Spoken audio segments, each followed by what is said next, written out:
is Jesse Barkasy. It is Monday, January 5th at 2:56 in the afternoon. The market is down 336 points on the Dow, 78.60 on the composite. And, I'm hoping that we get a big correction out of this because, we just need a flush out. The government pretty much keeps making easy money, and the market's going to be self-correcting. I think in 2007 and 8, they should have let it drop a little bit more, maybe a lot more, before they started pushing the money. Because if land prices and things came down further, there would have been a lot of small businesses that would have been able to compete with McDonald's and Walmart, and there would have been so many companies that were just faulty that went out of business. It would have made a lot of room for new growth. This way, it's like, we had 3 burger joints in a town, 3 hamburger places. 1 was great, 2 were terrible. The market gets a little weak. The 2 terrible places are about to shut down. The government comes in and says, no, we can't let them shut down. This is 2007 and 8, okay? And so they flood money and they do good. All of a sudden, 5 and 10 more, because they keep flooding money into the market, are in this town. All of a sudden, this town has 10 burger joints fighting with each other. 2 are good, and these good companies are having trouble because the 8 bad ones are just lowering their prices, but they're just horrible products. So, in my opinion, they should let them go out of business, the 8 of them, and maybe the 2 will buy, 2 and 3 and let the other ones go away. But there'll be about, 4 or 5 burger joints that are run by the good companies. And this is what's happening in the market, I think. Too many oil companies, and now they're just, racing to get the oil off of their books or whatever, out of their land, because they can't sell it cheap enough. They've got to let them go out of business. And you know what? Oil goes down. I don't feel too sorry right now. I feel sorry for people who didn't know any better. But the big heads of these oil places, I don't feel sorry for, because boy, did they screw us for a lot of years with heavy, high oil prices. So I'm glad the prices are coming down. I hope it comes down to $10 a barrel. Then I hope the really good companies that survive go in and buy a lot of oil companies, and they run it well and, do good with it.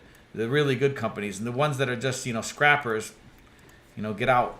So in any case, this is a very harsh market. Be careful.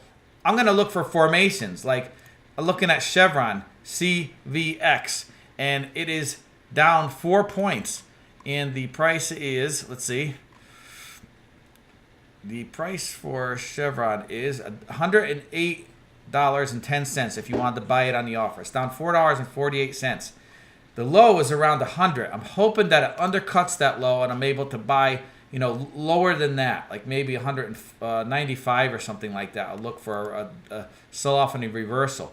But there has to be a reversal, so be careful. I want the TBTs. I wanted to buy the TBTs for like a year as they keep hitting lows. I thought I missed it in October. I did miss a bounce, which would have been nice to get at least that. But now it's lower than the October lows. So to me, this correction is a continuation of what was happening in October. Again, they're not letting this happen. It's going to self-correct despite what they do. And I think it's going to be a disaster. They should start raising interest rates right now. Start raising interest rates. Everybody with savings will start having money. Not even raising interest rates. Stop, just stop interfering. Let them rise to a natural area. So the dollar's going straight up. What's interesting, gold and silver are going up today. I think that they're going to have a spillover, a sell-off, really bad sell-off, gold and silver. And then that'll be a buy. But right now, it's weird that the dollar's up and they're showing strength. All these poor countries, Canada, Australia, Brazil, the countries with big oil reserves are getting killed. And, hopefully countries like India will benefit and start, going up. I don't see any evidence of that, though. So maybe, some severe deflation here. Maybe Tata Motors or something like that can go up. In any case, I'm going to start watching to see if anything tries to bottom out in the next few days. Otherwise, I'm staying clear, other than maybe some little moves. I do have some stock, JD. I have some SUNE. I wish I didn't have that now because of these energy prices, oh my gosh. But I only have a very small amount in a little retirement account of the SUNE. But JD actually has some good volume on the way up. But with the way the market's falling, I might even get rid of that until the market flushes out here. Be very careful. Have a great new year. Thank you for watching. Any questions or comments, I'll try to answer you the best I can. It's going to be very busy in the next few days, it looks like. Thanks. Have a great day and a great new year. I'll talk to you soon. Any new developments, I'll try to make a video right away. Another stock that showed some good volume the other day in up move, SFUN, has to do with Chinese real estate, and they sell goods and products to do with that. Thank you very much.